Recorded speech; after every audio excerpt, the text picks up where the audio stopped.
Good afternoon. Just got out of the meetings and walkthroughs with the players. It was a good morning. Obviously coming off a win. Handed out all the awards during the team meeting at 11 o'clock today. That was a lot of fun with the guys, being able to do that. And really just talked about our football team, about how we came together to win that football game, offense and defense and kicking. And certainly excited about our rush attack. Also, our run defense, improved, and the tackling improved. That was a big emphasis from us last week, so it paid off. And so then we look at corrections.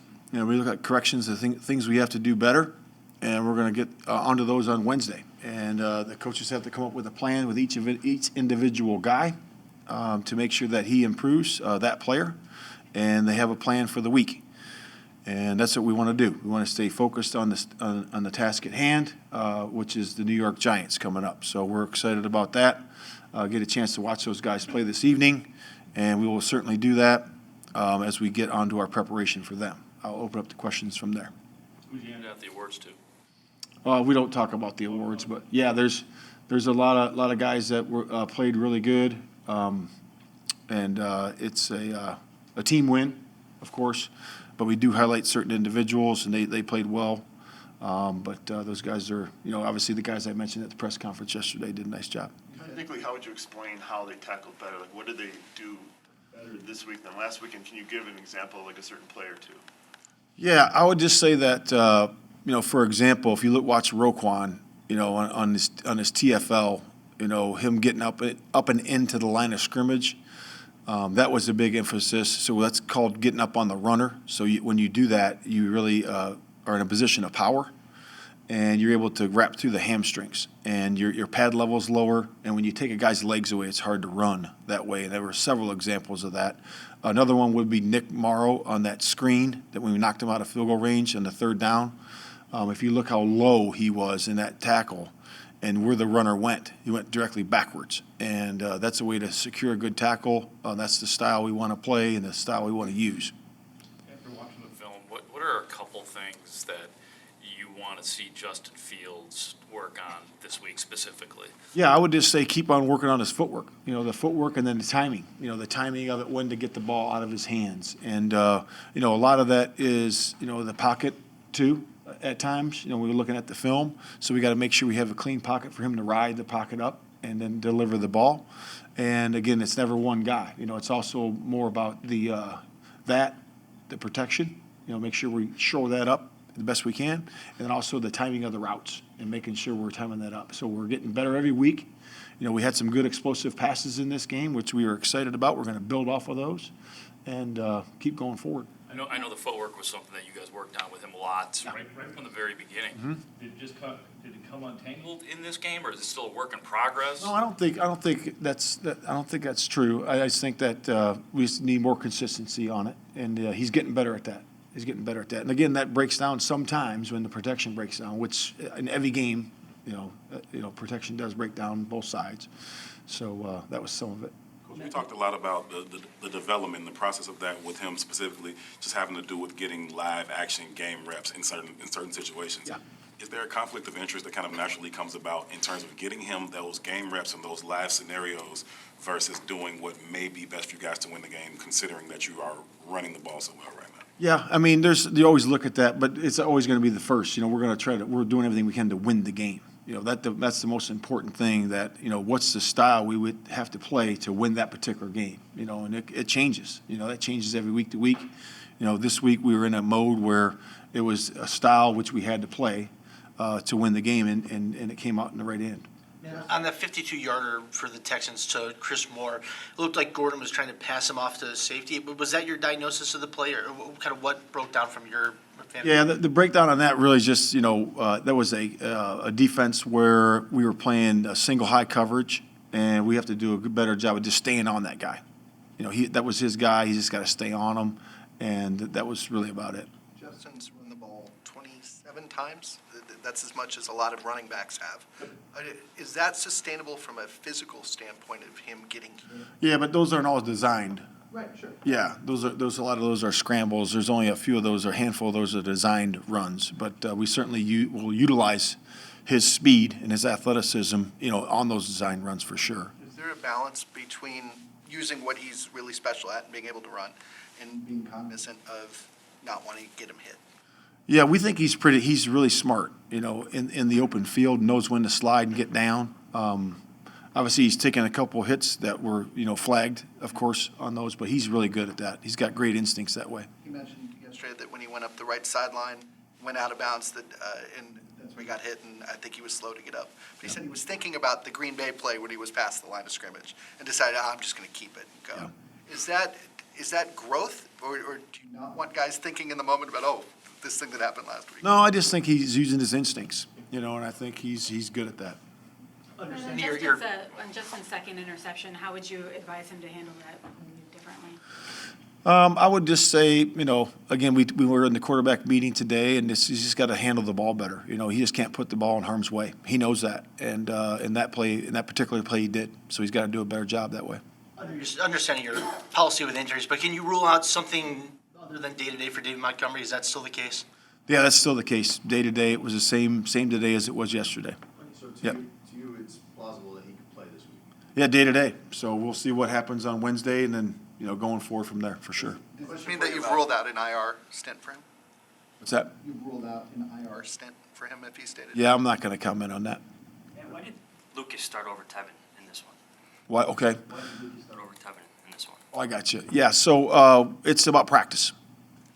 So we evaluate practice. Wednesday is a big day for us. Thursday and Friday, and we thought that Lucas did a good job of practicing. And he was solid in his practice, and Tevin did a nice job on Thursday, Friday, but needs to have a better Wednesday for him to be able to step into that role.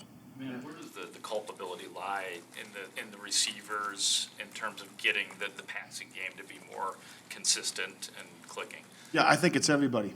It really is. It's the receivers, it's the tight ends, it's the running backs, it's the quarterback, it's protection. All those come into play with the timing and the rhythm of the passing game, and it's all 11 of us. It's all 11 of us, and the coaches and everybody involved. So it's all encompassing. And that's why in the passing game you're dealing with more space, right? And you're dealing with varying of coverages. And we had to do a really good job of that. And that's all of us together, getting in sync. And like I said, we had some nice chunk plays in that, in the game. And we're going to build off of that. As a running game, it's a little different. You got fronts that are right in front of you. It's more direct. And we're doing a really good job, obviously, moving the line of scrimmage in the running game right now. So we're certainly pleased with that. With Kyler Gordon, how do you think things have gone so far? Solid. I think he's solid. Like I said, he's first time in here playing. And I think he's building upon his experiences. And I think that's the biggest thing that he can do. And he's doing that. And he's got things to learn from this last game, just like all the rookies do and all the players do. And he's continuing to build his experiences. You said yesterday, just one more if you don't mind. You said that you had been, it seemed like you were saying at least, that you were working with him one-on-one on some things, like you were putting aside time specifically to work with him. And I know you have relationships with all the players, but you couldn't possibly do that for every player. Why Kyler Gordon? I'll try. Why are you trying to, what is with the intention to really work specifically with him? Yeah, just to help, just to be of service to him, to make sure that he understands, hey, I know where he is, I know where he's going, and to help him with the experiences. That's all. Because I have a lot of experience coaching DBs, and so I'm just trying to help. And what's your evaluation of the return game, especially when it comes to getting better field position, the decision-making you're getting there? Yeah, I think it's been solid. The one Dante just lost that in the sun. He just looked up and didn't see it. The ball bounced right to him, so that was a lost opportunity there. But it's been solid. We got to sustain our blocks a little bit better. We talked about that this morning, but we got the athletes to do it. So that's where we are. After the game, Darnell Mooney went on the field and was catching passes out of the jugs machine. Have you ever seen that before, a player doing that right after a game, and what does that say about him? I'm never on the field after the game, so I'm in the locker room, so I had to say no. I never have seen that. But Joniak did tell me when I was on the radio, he goes, I've never seen this before.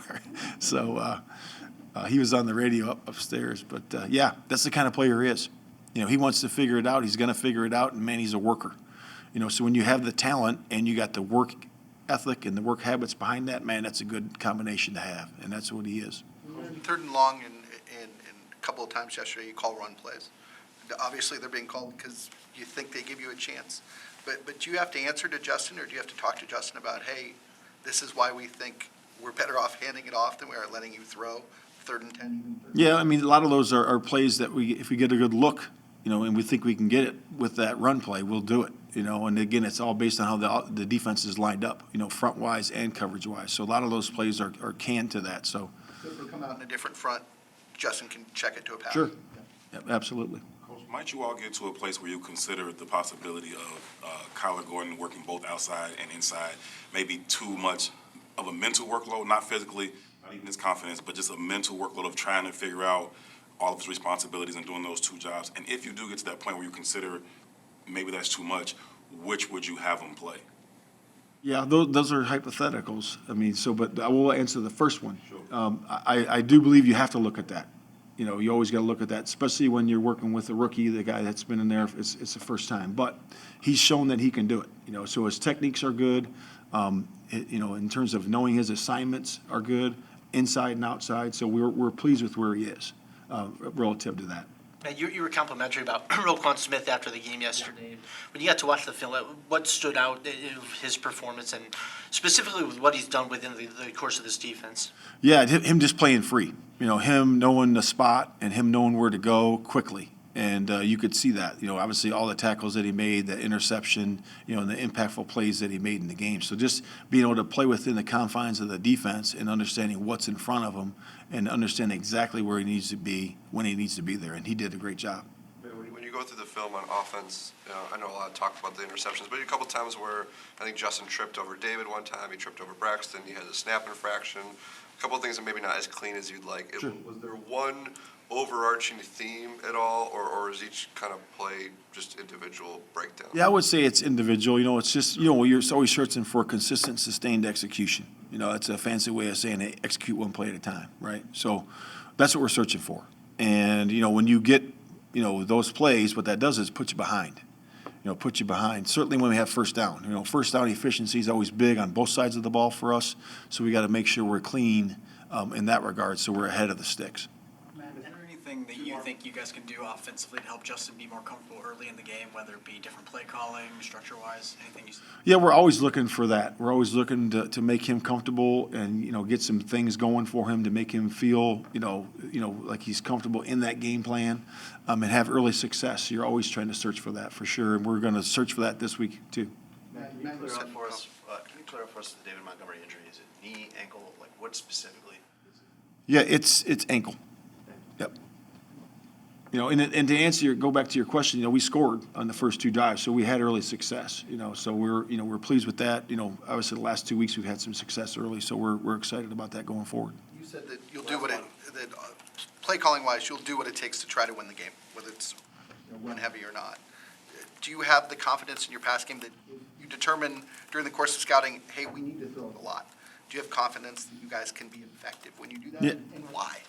Yeah, I think we would have confidence. It's obviously we're working that part of our game, in terms on the offense and the defense. We got to shore up a lot of things on both sides. So we would feel confident. But going forward, we just got to keep getting better. We just got to keep getting better, and that's what we're doing 1 week at a time.